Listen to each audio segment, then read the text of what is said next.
Bapak, Ibu, dan saudara-saudariku yang dikasihi Tuhan, kalau kita melihat atau kita membaca atau mendengarkan bacaan-bacaan di beberapa minggu ini, kita melihat atau kita mendengarkan tentang khotbah Yesus untuk akhir zaman. Memang kedengarannya ngeri ya, akhir zaman itu digambarkan dalam suasana yang sangat mengerikan. Bacaan minggu besok juga sama sebenarnya ya, kayak seolah-olah mengerikan ya, langit akan jatuh turun dan sebagainya, benda-benda langit akan berjatuhan, seolah-olah ngeri sekali.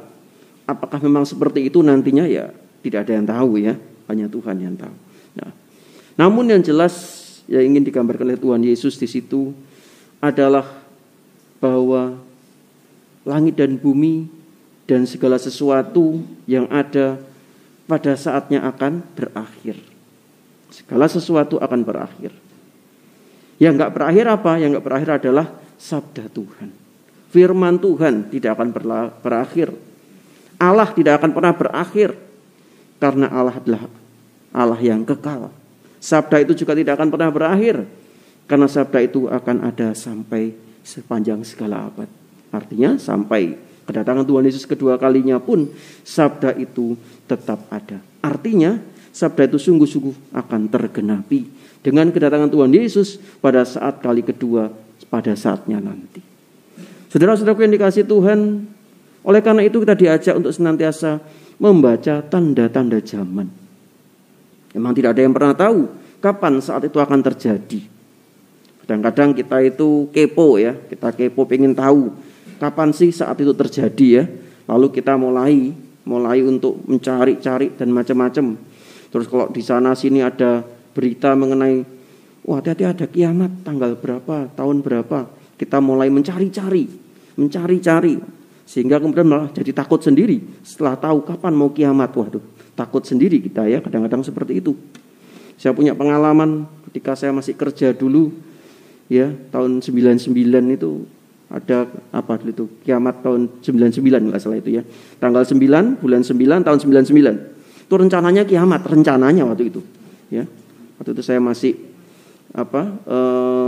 saya itu dulu marketing, Bapak Ibu. Ketika saya waktu itu ke pasar itu sepi semuanya. Wah, lihat kemana semua orang-orang ini? Iya, Mas, waktu itu bilang ke saya, kayak belum jadi romo ya. Iya, Mas, ini katanya mau kiamat. Loh, kapan kiamat? Katanya gitu. Ya ini hari ini, jam berapa? Loh ya, saya sih gak siap-siap kalau mau kiamat ya. Saya borong barang-barang di pasar atau jualan saya nggak usah saya turunkan gitu ya. Terus untuk saya semua, lumayan Pak ya. Ada Indomie, ada kecap, ada sirup, ada minuman kota, macam-macam ya. Waktu itu saya jualannya ya. Nah, Bapak Ibu. Tapi ternyata ya tidak terjadi kiamat. Sampai malam pun kita nanti-nantikan ya tidak ada kiamat.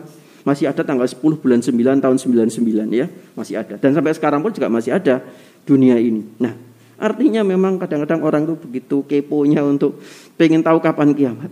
Tapi Allah sendiri juga mengatakan, Yesus sendiri mengatakan bahwa anak aja nggak tahu kapan tuh mau kiamat ya. Kok manusia terus mengira-ira kapan akan kiamat. Tetapi tanda-tanda itu ada. Maka dari itu saudara-saudara yang dikasihi Tuhan, kita diajak untuk apa sebenarnya? Kita diajak untuk tetap selalu bersiap siaga, berjaga-jaga. Itu yang yang diharapkan oleh Tuhan. Kita berjaga-jaga. Tidak penting kapan kiamat itu akan terjadi. Yang terpenting adalah bagaimana diri kita berjaga-jaga.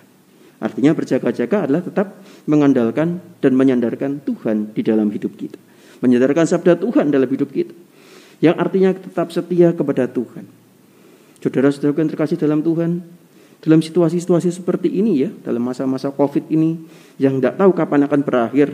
Tadi saya juga dapat WA lagi ya, ada COVID versi baru lagi, varian baru lagi di Afrika Utara atau di mana itu. Waduh, ya kadang-kadang mengerikan itu hal seperti itu. Namun percayalah saudara-saudari, ketika kita tetap bersandar pada sabda Tuhan, ketika kita tetap mengandalkan Dia dalam hidup kita, dan tentunya ya kita tetap memakai aturan-aturan main yang ada ya oleh pemerintah, maka percayalah kita akan tetap selalu sehat.